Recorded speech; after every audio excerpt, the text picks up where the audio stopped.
શહેરમાં એક પરિણીતા લગ્નના 9 મહિનામાં જ દહેજના ખપ્પરમાં હોમાઈ ગઈ છે। સાસરિયાઓની દહેજની માંગણીથી ત્રસ્ત 21 વર્ષીય પરિણીતાએ ગળે ફાંસો ખાઈ જિંદગી ટૂંકાવી લીધાનો બનાવ સામે આવ્યો છે। પિતાની ફરિયાદ બાદ પરિણીતાના પતિ અને સસરાની ધરપકડ કરી પોલીસે વધુ તપાસ હાથ ધરી છે।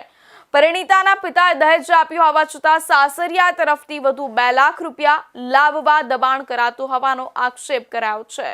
મૂળ મધ્યપ્રદેશના વતની અને હાલ સુરતમાં હીરા મજૂરી કરી ગુજરાન ચલાવતા બલવીરસિંહ કુશવાહાની 21 વર્ષીય દીકરી રીતુના લગ્ન ગત મે 2025માં સામાજિક રીતિ રિવાજ મુજબ લક્ષ્મીનારાયણ મુરલીધર કુશવાહા સાથે થયા હતા। પિતાએ પોતાની શક્તિ મુજબ લગ્નમાં 5 લાખ રોકડા, મોટરસાયકલ અને સોનાના દાગીના સહિતની વસ્તુઓ કરિયાવરમાં આપી હતી। જો કે લગ્ન પછી ગણતરીના દિવસોમાં જ પતિ લક્ષ્મીનારાયણ, જેઠ સનિગ્ધ, નણંદ અંકિતા અને સાસુ સસરાએ રીતુને મેણા ટોણા મારવાનું શરૂ કર્યું હતું। તેઓની માંગણી હતી કે રીતુ પિયરમાંથી વધુ 2 લાખ રૂપિયા લઈ આવે। ફરિયાદ મુજબ રીતુને વારંવાર પિયર મોકલી દેવામાં આવતી અને કહેવામાં આવતું કે જો પૈસા લાવે તો જ ઘરે આવવું।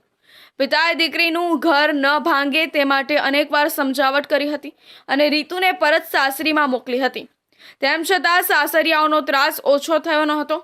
ગત 22 ફેબ્રુઆરી 2026ના રોજ જ્યારે પિતા પોતાની દીકરીને મળવા ગયા ત્યારે રીતુએ રડતા રડતા જણાવ્યું હતું કે તેના પતિ અને સાસરિયાઓ હજુ પણ 2 લાખ રૂપિયાની માંગણી કરી હેરાન કરે છે। ગત 28 ફેબ્રુઆરી 2026ના રોજ મોડી રાત્રે જમાઈ લક્ષ્મીનારાયણે રીતુના પિતાને ફોન કરીને ટૂંકમાં જણાવ્યું હતું કે તમારી દીકરી લટકીને મરી ગઈ છે।